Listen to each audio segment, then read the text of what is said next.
UD Minz Kunkuri से विधायक हैं और छत्तीसगढ़ सरकार में संसदीय सचिव हैं। कुनकुरी विधानसभा की राजनीति में फिलहाल आप चर्चे में हैं।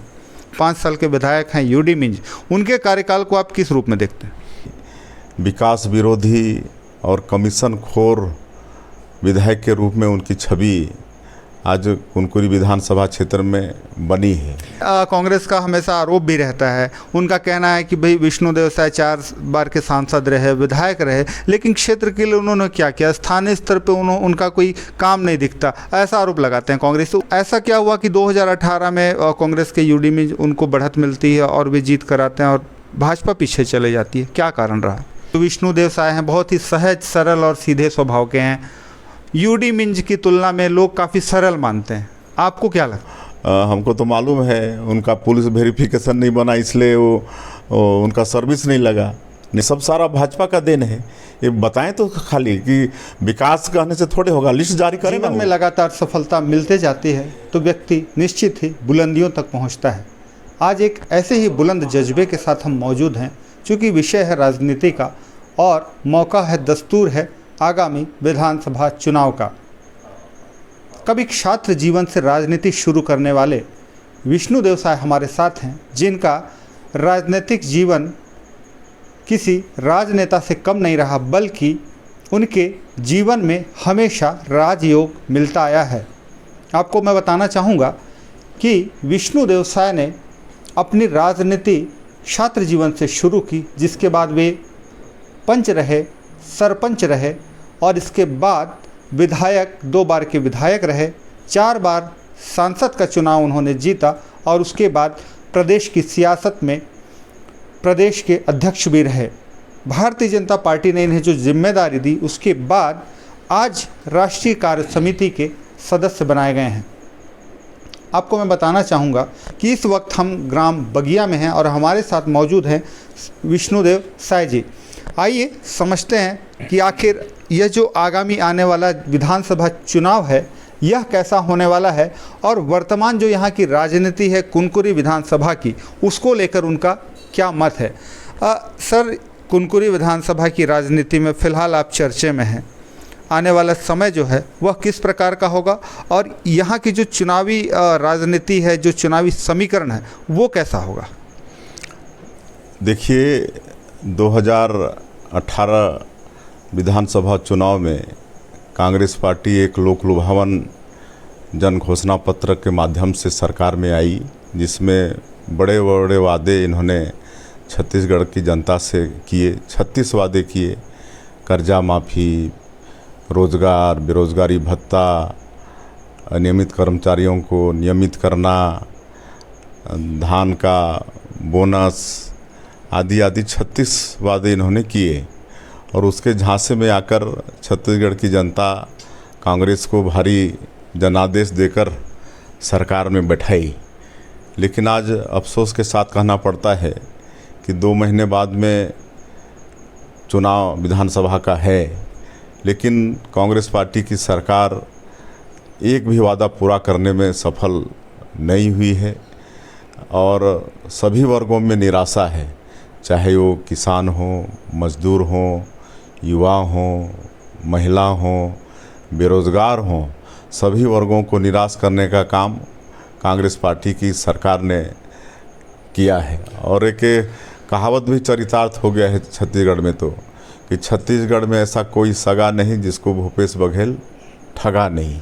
जी, फिलहाल हम बात करें स्थानीय स्तर पे जो लोकल मुद्दे हैं। कुनकुरी विधानसभा का क्षेत्र है, आप बगिया में रहते हैं, अभी हम बंदरचुआ से भी होके आए, वहाँ स्थानीय विधायक को लेकर खासी नाराज़गी भी दिखी लोगों में। लेकिन एक राजनीतिक पृष्ठभूमि के अलावा व्यक्तिगत तौर से अगर मैं आपसे जानना चाहूँ कि जो 5 साल के विधायक हैं यूडी मिंज, उनके कार्यकाल को आप किस रूप में देखते हैं? देखिए, यूडी मिंज कुनकुरी से विधायक हैं और छत्तीसगढ़ सरकार में संसदीय सचिव हैं, लेकिन हमको तो उनकी एक भी उपलब्धि नहीं दिखती है, बल्कि विकास विरोधी और कमीशन खोर विधायक के रूप में उनकी छवि आज कुनकुरी विधानसभा क्षेत्र में बनी है। विरोध में इसलिए कहता हूँ कि ये NH-43 जिसकी स्वीकृति हम लोगों ने दिलवाई और आज वो बन रहा है।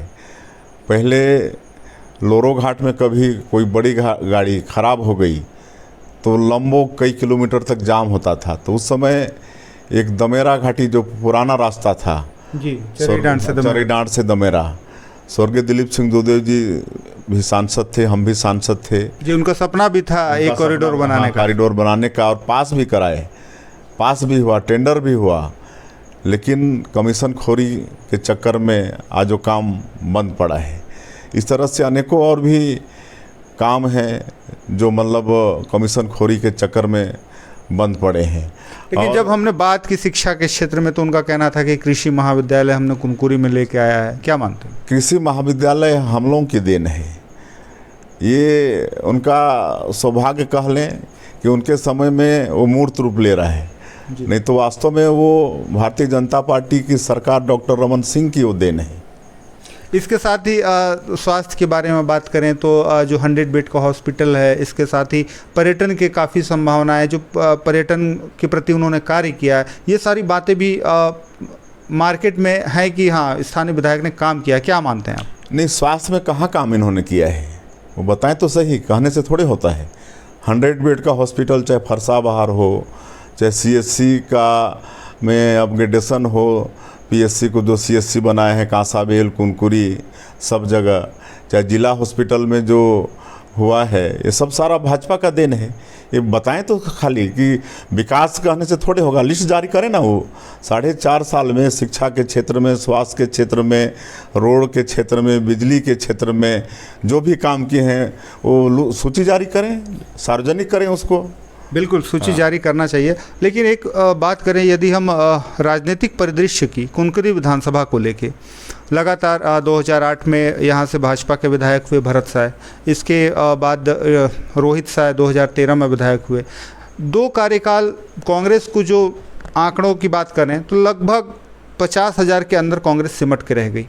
लेकिन ऐसा क्या हुआ कि 2018 में कांग्रेस के UD में उनको बढ़त मिलती है और वे जीत कर आते हैं और भाजपा पीछे चले जाती है? क्या कारण रहा?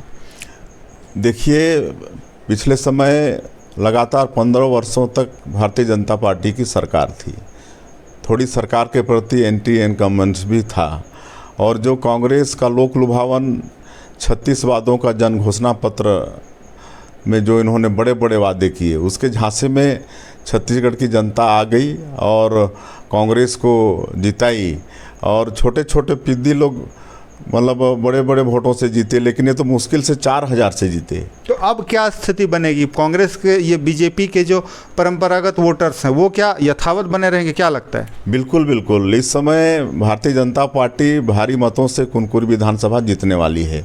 काहे कि 5 साल ये लोग कांग्रेस पार्टी की सरकार को देख चुके हैं। लेकिन कांग्रेस का हमेशा आरोप भी रहता है, उनका कहना है कि भाई विष्णुदेव साय 4 बार के सांसद रहे, विधायक रहे, लेकिन क्षेत्र के लिए उन्होंने क्या किया? स्थानीय स्तर पे उनका कोई काम नहीं दिखता, ऐसा आरोप लगाते हैं कांग्रेस। तो उनके लिए क्या जवाब देना चाहिए? देखिए, आज जो ये नेशनल हाईवे बन रहा है 43, ये भारतीय जनता पार्टी के देन है।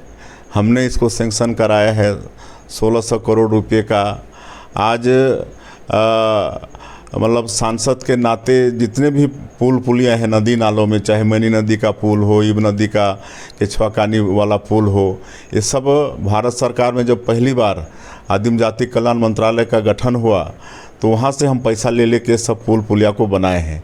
आज गांव-गांव जो प्रधानमंत्री ग्राम सड़क से जुड़ा है, डामर रोड से, ये किसकी देन है? आज शिक्षा के क्षेत्र में जितने भी शिशु मंदिर, उनको भवन देने का काम किए हैं। हर क्षेत्र में काम हुआ। आज एक घर बिना बिजली का नहीं है। सौभाग्य योजना जो केंद्र सरकार का है, मोदी जी का, उसके तहत अगर दूर में भी किसी का घर है, 10 खंभा भी वहाँ लगता है तो 10 खंभा लगवा के वहाँ बिजली पहुँचाए हैं। नहीं, बिजली तो पहुँची है, लेकिन कांग्रेस के शासनकाल में लोग बिजली बिल से खासे परेशान हैं। क्यों? हाँ, इनका जन घोषणा पत्र में बिजली बिल हाफ करने का है, लेकिन बिजली हाफ हो गया है, बिजली बिल तो हाफ नहीं हुआ है। और इतने मतलब ज़्यादा पैसा बिल का आ रहा है कि इतने गरीब लोग हैं, कई लोग तो बोलते हैं कि बाबू हमारा मकान को बेचेंगे तो जितना बिजली बिल है उतना का नहीं होगा। 1-1 लाख से ज़्यादा बिजली बिल लोगों का है, 40,000, 50,000, 60,000 तो आम बात है। एक और बात आ रही थी कि जो केंद्र सरकार की एक बड़ी योजना है, महत्वपूर्ण योजना भारतमाला प्रोजेक्ट, इसको लेके भी जो कुनकुरी क्षेत्र में रुकावट की बातें आ रही थी सामने, तो क्या लगता है ये अधूरा रह जाएगा सपना? अधूरा बिल्कुल नहीं रहेगा। इसलिए तो हमने कांग्रेस को कहा कि विकास विरोधी, इनको आपत्ति क्या है। आज भारतमाला रोड बनेगा तो आपत्ति क्या है। नेशनल हाईवे बनाई है, भारतमाला बनेगा। अब तो रेल का भी फाइनल सर्वे का ऑर्डर हो गया है, धीरे धीरे रेल लाइन भी बनेगा, तो सारा विकास का होगा। तो इस पर आपत्ति इनको क्यों हो रहा है। एक बात और आती है मार्केट में, जब हम घूमते हैं, विधानसभा के दौरे में हैं हम, तो कहीं न कहीं एक ऐसी बातें आती है कि जो विष्णुदेव साय हैं बहुत ही सहज सरल और सीधे स्वभाव के हैं। यूडी मिंज की तुलना में लोग काफ़ी सरल मानते हैं, आपको क्या लगता है? देखिए, स्वभाव अपना अपना अलग अलग है। हम शांत स्वभाव के हैं, वो तो शुरू से ही स्टूडेंट लाइफ से ही मतलब हमको तो मालूम है उनका पुलिस वेरिफिकेशन नहीं बना, इसलिए वो उनका सर्विस नहीं लगा। नहीं तो इलेक्ट्रिक इंजीनियर हैं, आज बिजली विभाग में कहीं बड़े अधिकारी होते तो है। लेकिन स्वभाव रहने से कुछ नहीं होता। आप कितना जनहित में काम करते हैं, कितना क्षेत्र में काम करते हैं, कितना लोगों में सद्भाव बना के रहते हैं, ये मायने रखता है। नहीं, तो इंजीनियर विधायक तो हैं वो, क्योंकि क्षेत्र में खड़े होकर काम भी कराते हैं, गुणवत्ता भी काफ़ी मेंटेन करने की कोशिश करते हैं। हाँ, वो कमीशन के चक्कर में करते हैं, कमीशन के लिए करते हैं सारा नाटक। तो क्या लगता है, ठीक नहीं है। क्या लगता है आने वाले समय में ये सारी जो बातें हैं वे कितनी प्रभावी होने वाली? देखिए, इस बार तो धोखे से वो पिछले चुनाव में जीत गए, वो भी 4,000 मतों से, जबकि एक बीडीसी लोग कांग्रेस के परिवर्तन के बयार में काफ़ी मतों से जीते हैं। ये तो मुश्किल से 4,000 से जीते हैं। और आने वाले चुनाव में अगर इनको कांग्रेस टिकट देती है तो कितने मतों से मतलब ये हारेंगे, उसको वही जाने।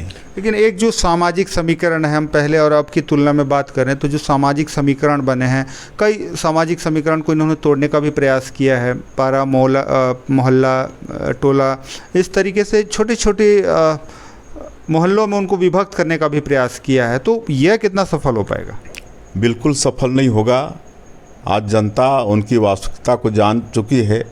आज ये चुनावी सनातनी बनते हैं, मंदिरों में जाते हैं, लेकिन वहीं दूसरी तरफ हिंदुत्व को कमज़ोर करते हैं, धर्मांतरण को बढ़ावा देते हैं। आज जो सोगड़ा ओघड़ आश्रम है उसके ऊपर लांछन लगाते हैं। अच्छा, ये जो मुद्दा है, धर्मांतरण का जो मुद्दा है, यह कितना प्रभावी रहेगा? चूँकि यहाँ पर तो मुस्लिम वोटर्स कम हैं, लेकिन जो हिंदू वोटर्स हैं, ईसाई वोटर्स हैं, मिशनरीज़ हैं, वे काफ़ी हैं। तो आपको क्या लगता है कि जो हिंदू वोटर्स हैं वो एकजुट हो पाएंगे?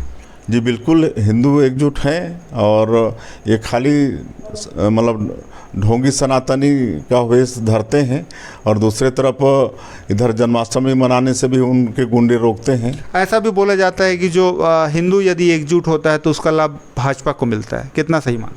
बिल्कुल, आज हिंदुत्व को सम्मान देने वाली पार्टी तो भारतीय जनता पार्टी ही है ना। अच्छा, बात करें अगर कंवर समाज की, एक बहुत बड़ी संख्या में कंवर समाज के लोग कुनकुरी विधानसभा क्षेत्र में हैं, तो आप भी चूँकि कंवर समाज से ही आते हैं, तो क्या लगता है अगर कांग्रेस कंवर समाज से किसी कैंडिडेट को उम्मीदवार बना दे तो आपको कितना नुकसान होगा, बीजेपी को कितना नुकसान होगा? देखिए, कुनकुरी विधानसभा क्षेत्र है और ये पहले परिसीमन के पहले तबकरा था, और आज जितने भी चुनाव हुए हैं उसमें 2 ही बार कांग्रेस जीती है। एक बार स्वर्गीय दिनेश्वर साय जी वो जीते थे, और पिछले बार यूडी मिंज जीते हैं। तो ये पूरा क्षेत्र जनसंघीय है। जनसंघ के ज़माने से ही जनसंघ के विधायक बनते रहे हैं, और भारतीय जनता पार्टी आई तो भारतीय जनता पार्टी के विधायक रहे हैं। मूलतः यहाँ के लोग वो कंवर ही नहीं, बाकी सभी लोग भी मतलब जनसंघीय भारतीय जनता पार्टी के पक्षधर हैं। बिल्कुल, आप देख सकते हैं कि ये थे विष्णुदेव साय, जिनका स्पष्ट रूप से कहना है कि कुनकुरी विधानसभा के जो स्थानीय लोग हैं जनसंघ के समय से जुड़े हुए हैं, और वह जो जनसंघ की जड़ें हैं वे आज भी भाजपा को पोषित करती आ रही हैं। अब देखना होगा कि आने वाले समय में कुनकुरी विधानसभा का रुख क्या होता है और लोग किसे चुनकर सामने लाते हैं। आप बने रहें हमारे साथ, देखते रहें जशपुर जंक्शन। धन्यवाद।